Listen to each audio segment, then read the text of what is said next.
কাঁদে না এমন কোন মানুষ নাই, ঠিক কিনা বলো? কেন ওসমান হাদির জন্য কাঁদে? কেন? সে ক্ষমতায় যাওয়ার জন্য এত কিছু করে না, মানুষের মন জয় করে নিয়েছে, মানুষের মন জয় করে নিয়েছে। ওই কিছুদিন আগে একটা ভিডিও দেখলাম, এই তারে হাইদে হাইদে টাকা দিতেছে মানুষ। কি রে কয় এত টাকা? দেখে 50, ভাই এত টাকা আমার লাগবে না। আপনার তো কোনো জায়গা থেকে ডোনেশন আসবে না, আমরাই চা বিক্রেতা, পান বিক্রেতা, আমরাই আপনারা টাকা দিয়ে নির্বাচন করাবো। চিন্তা করছেন কি মানুষের ভালোবাসা পেয়েছে? আজকে ওসমান হাদি বিদেশে চিকিৎসার জন্য গেছে, আল্লাহর কাছে দোয়া করেন, এ মইরা গেলেও কোনো আফসোস নাই, এ মইরা গেলেও কোনো আফসোস নাই, কারণ ও মরার পরে বাংলাদেশের মানুষ কাঁদবে, দোয়া করবে, আল্লাহরে মাফ করে দাও, ঠিক কিনা? অসভ্য মারা গেলে মানুষ আলহামদুলিল্লাহ কয়, অসভ্য মারা গেলে মানুষ আলহামদুলিল্লাহ কয়। এটা মরছে ভালো হয়েছে, আরো আগে মরলে ভালো হইতো, কারণ ও চালায় খাইছে। রাগ করতেছে? এমন জীবন তুমি করো হে গঠন, মরিলে হাসিবে তুমি কাঁদিবে ভুবন। এমন জীবন তুমি করো হে গঠন, মরিলে হাসিবে তুমি কাঁদিবে ভুবন। এমন জীবন তুমি করিও না গঠন, মরিলে কাঁদিবে তুমি হাসিবে ভুবন। এরে আল্লাহর গোলাম, আর লম্বা নয়, নবী আরাফার ময়দানে বিদায় হজের ভাষণে আল্লাহর নবী বলল, সাহাবায়ে কেরাম আধা ঘন্টা থাকা যাবে? পিছনের ভাই আওয়াজ পাই না। আধা ঘন্টা থাকবেন? চাকরি চুকরি নাই? মাও আরে চাকরি দিয়া কি করবেন? মাওলার ইশক যদি ভিতরে একবার ঢুইকা যায়, তামাম পৃথিবীর সব কিছু লাথি মেরে আল্লাহর জমিনে আল্লাহর দ্বীন বাস্তবায়নের জন্য চেষ্টায় লেগে যায়, ঠিক কিনা বলো? সবচাইতে মুমিনের চাওয়া পাওয়া হলো, হাই উমরের শাসনটা যদি দেখতাম, আবু বকরের শাসনটা যদি পাইতাম, হযরতে উসমানের শাসনটা যদি দেখতাম, যদি আমি আলীর শাসনটা পাইতাম, ও ভাই দেখতাম পাইতাম, কল্পনা করলেই হবে না। আমার ওই 4 খলিফার শাসনটা নিজের তৈরি করে নিতে হবে না, এই জমিনে দেখব, সব দেখেছি আর দেখতে চাই না, একবারের জন্য দেখব কোরআনের শাসন কেমন, ঠিক কিনা? যদি একবার দেখি যে কোরআনের শাসনটা কেমন, এখানে কোনো দলের কথা কইছি, বেজার হওয়ার কোনো লাইন নেই, সুযোগ নাই, কেউ হইয়েন না, কারণ সবই তো দেখছি, একবার কোরআনের আইন দেখি, দেখি কেমন হয়, ঠিক কিনা বলেন? যদি দেখতে পারো, আল্লাহর কসম, একবার যদি কোরআনের আইন জারি হয়ে যায়, এই জমিনের মধ্যে বাংলাদেশের দুঃখী মানুষের, গরিব দুঃখী মানুষের টাকা বিদেশে পাচার হবে না। এদিকে গেলে আবার উল্টা হইব, আরে উল্টার ভাও নাই, আমরা সারা কইব কারা? আমগই তো পাওয়া লাগবে, কথা কন না কেন? আল্লাহ আমাদের বুঝ দেন, সকলে বলেন আমিন। ভাইরা আমার, ও সাহাবায়ে কেরাম, আল্লাহ যেই দায়িত্ব আমার উপরে অর্পণ করেছে, এই দায়িত্ব কি পরিপূর্ণ আমি তোমাদেরকে বুঝাই দিতে পারছি? সাহাবায়ে কেরাম বলেন, পয়গম্বর, এই দায়িত্ব আমরা বুঝে পেয়েছি। আল্লাহ পাক রব্বুল আলামিনের নবী খুশি হইয়া তো হাতের শাহাদাত আঙ্গুল আসমানের দিকে উঠাইয়া বলে, ও আল্লাহ, লক্ষাধিক সাহাবায়ে কেরাম বলে, আমাকে যেই দায়িত্ব দিয়েছেন তারা নাকি বুঝে পেয়েছে। আল্লাহকে সাক্ষী রেখে বলে, আল্লাহুম্মা শাহাদ, আল্লাহুম্মা মাশাহা। আল্লাহ তৎক্ষণিক আল্লাহ কোরআনের আয়াত জিবরাইলের মাধ্যমে পাঠাইয়া নবীরে সান্ত্বনার বাণী শুনাইয়া বলে, আল ইয়াউমা আকমালতু লাকুম দীনাকুম ওয়া আতমামতু আলাইকুম নি'মাতি ওয়া রাদিতু লাকুমুল ইসলাম দীনা। ও পয়গম্বর, আজকের আরাফার ময়দানের তারিখে আমি আল্লাহ দিন পরিপূর্ণ ঘোষণা করে দিলাম। এই দিন পরিপূর্ণ ঘোষণা আল্লাহর পক্ষ থেকে পাওয়ার পর সাহাবায়ে কেরামদের মাঝে নবী হাসি খুশি সবার সাথে দিন পরিপূর্ণ হয়ে গেছে এটা নিয়ে আলোচনা করতেছে। সমস্ত সাহাবায়ে কেরাম আনন্দে আত্মহারা, সবাই খুশি। সবাই খুশি হতে পারলেও বৃদ্ধা বয়সের এক সাহাবী হযরতে আবু বকর রাদিয়াল্লাহু তাআলা আনহু মেনে নিতে পারে নাই। ওই আরাফার ময়দানের এক কোনায় বইয়া চোখের পানি ফলাইয়া কান্না করে আর বলে, আল্লাহ, যেখানে নবী থাকবে না সেখানে আমি আবু বকর কেমনে নবীর বিচ্ছেদের জ্বালা সহ্য করব। চোখের পানি ফালায়া কাঁদে। এক সাহাবী জিজ্ঞেস করে, কাঁদেন কেন, কি হয়েছে? এটা অন্তরের ব্যাপার, অন্তর থেকে কান্না আসে তাই কাঁদি। কয়, না ভাই, কি হয়েছে বলেন। কয়, ভাই তোমরা আনন্দ করো আর আমি কান্না করি, কারণ আল্লাহ পাক এই দুনিয়ার জমিনে মিস্ত্রি দিয়া কাজ করায়। মিস্ত্রির কাজ শেষ, বিল্ডিং বানানো শেষ, মিস্ত্রি বাসায় চলে যায়। মিস্ত্রি এখানে আইসা থাকে না, মিস্ত্রির গন্তব্যে মিস্ত্রি চলিয়া যায়। কাঠ মিস্ত্রি বলো, রাজমিস্ত্রি বলো, এই মিস্ত্রিরা মিস্ত্রির বাসায় চলে যায়। এ যুবক, আল্লাহ দুনিয়ার জমিনে আমার নবীকে ইসলামের মিস্ত্রি করে পাঠাইছে। দিন পরিপূর্ণ হয়ে গেছে, এখন আর দুনিয়ার জমিনে নবীকে রাখবে না, নবী থাকবে না। এটা কেউ না বুঝতে পারলেও বুঝেছে নবীর প্রিয় সাহাবী হযরতে আবু বকর। হযরতে আবু বকর রাদিয়াল্লাহু তাআলা আনহু কান্না করে, ও ভাই, অল্প দিনের ব্যবধানে মায়ার নবী মুমূর্ষ রোগী হয়ে গেল। মুমূর্ষ রোগী বুঝেননি, জমিনের মধ্যে পড়ে রইল, শরীরের মধ্যে পোশাক, খাতা দেওয়া, কম্বল দেওয়া ঠেসে ধরেছে। আম্মা জান আয়েশা নবীর কাছে বসা, চামিচ দিয়া পাত্র থেকে পানি উঠাইয়া নবীর মুখে দেয়। নবীর পানি গেলতে কষ্ট হয়।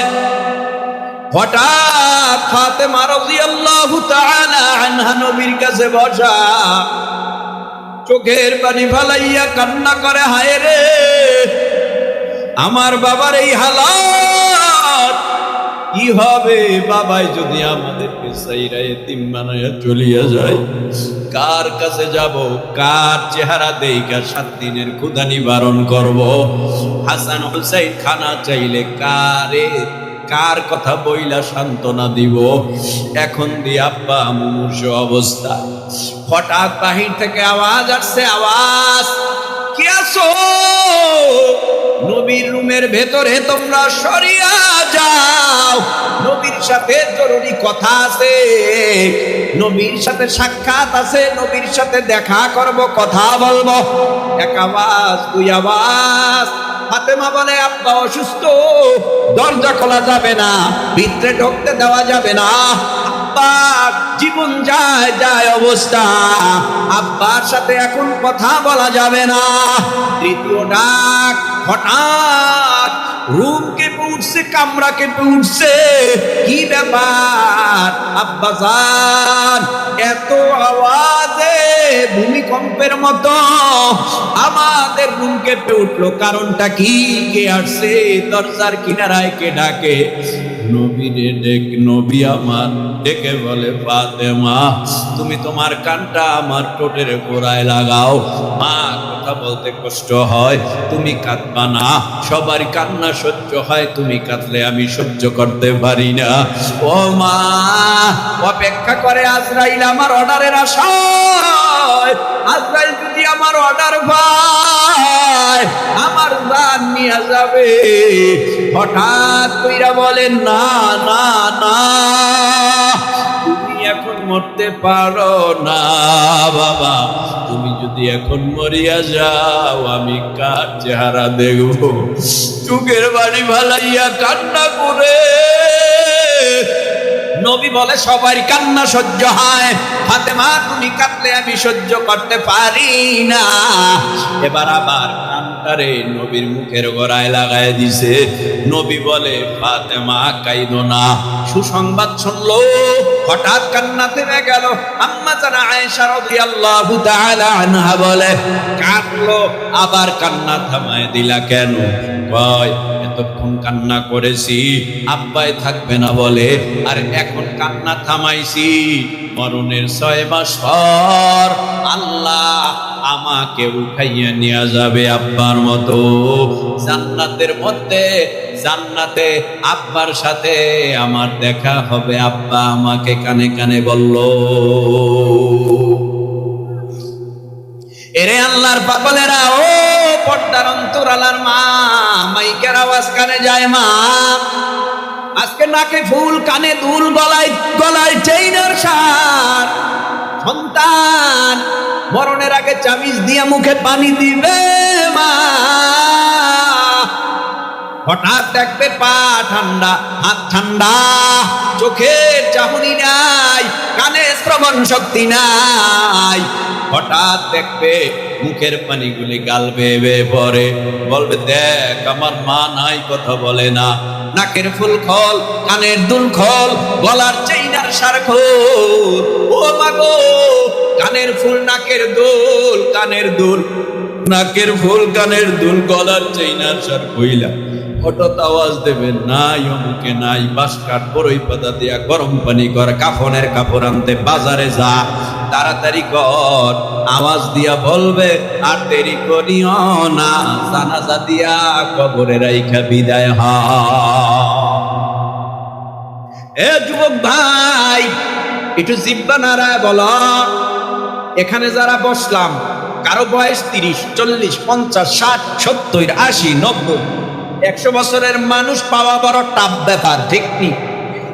একটু মহাব্বতে জিব্বা নাড়ায় উঁচু আওয়াজে বলো, বালেগ হওয়ার পর থেকে এ পর্যন্ত তোমার ছোট আমল, বড় আমল, ছোট নেক, বড় নেক, গোপনী, প্রকাশ্য, জাহেরি, অন্ধকারের আলোর সব কিছু লিপিবদ্ধ হয়েছে নাকি হয় না? মালি হাযাল কিতাবি লা ইউগাদিরু সাগীরাতাও ওয়ালা কাবীরাতান ইল্লা আহসাহা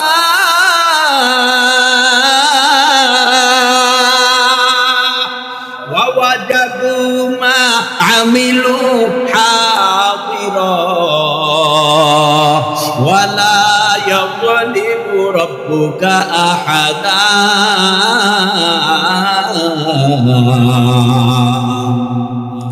এটা এমন একটা আমলনামা, লা ইউগাদিরু সাগীরাতাও ওয়ালা কাবীরা, ছোট নেক, বড় নেক, ছোট পাপ, বড় পাপ, ওয়াজাদু মা আমিলু হাদিরা, সংরক্ষণকারীরা সংরক্ষণ করে রাখতেছে, এমনটা হবে না। ওয়ালা ইয়াযলিমু রাব্বুকা আহাদা, আল্লাহ জুলুম কইরা বলবে না জাহান্নামে যা।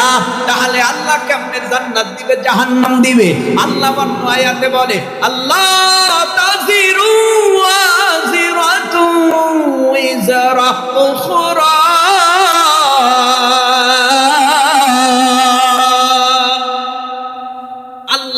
তাযিরু ওয়াজিরাতু উযরা উখরা।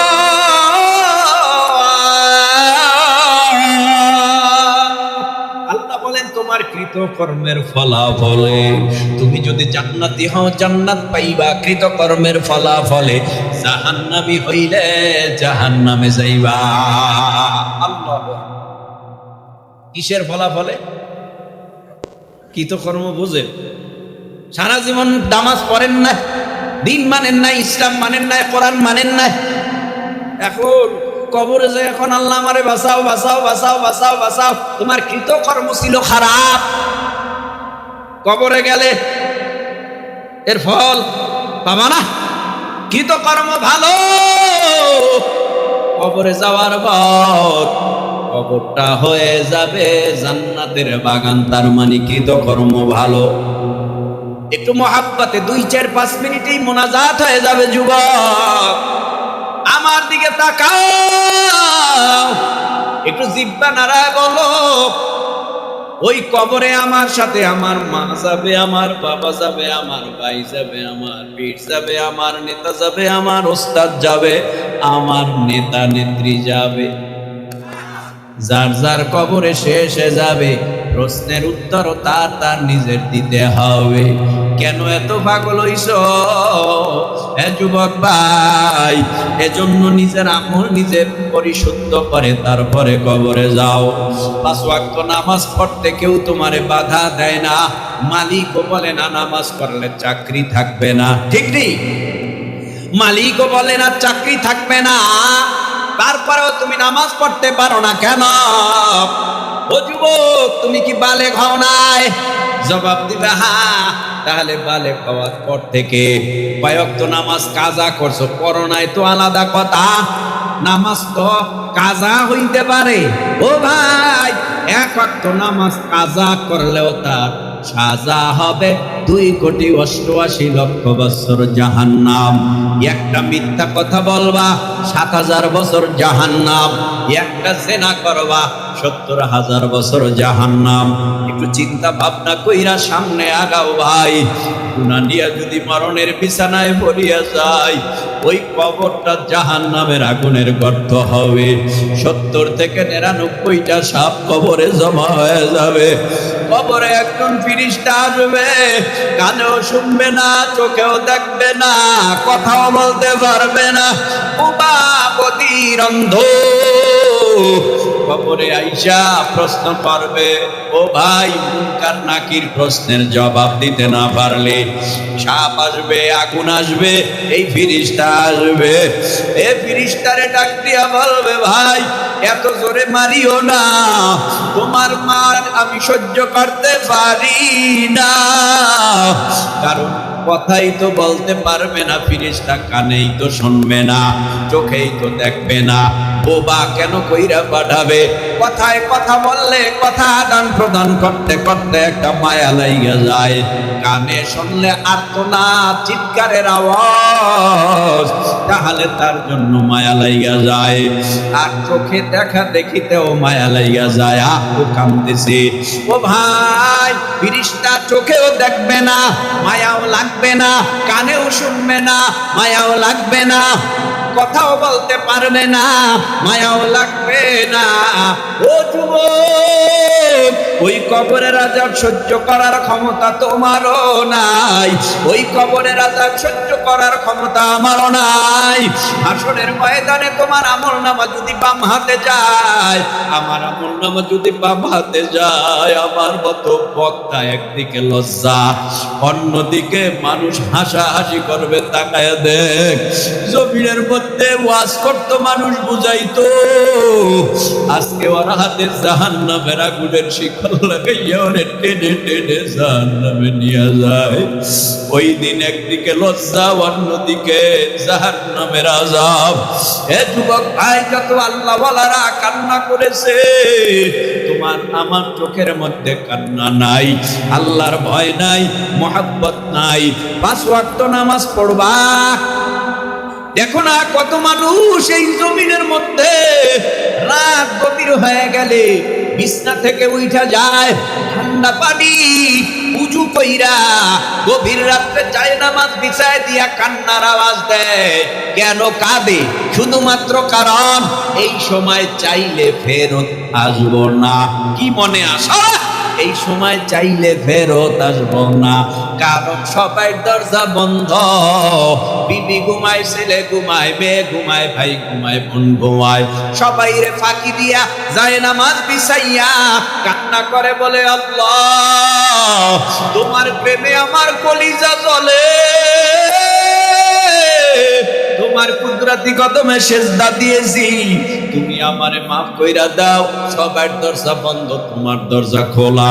এই গভীর রাত্রে চাইলে নাকি পাওয়া যায়, আর তুমি নাকি দেওয়ার জন্য প্রথম আসমানে এসেছো। আল্লাহ গো, তুমি আমারে মাহরুম কইরো না। যা দেওয়া তুমি দিয়া দাও। আল্লাহ কয় তুই চাইলেও দিতাম, না চাইলেও দিতাম।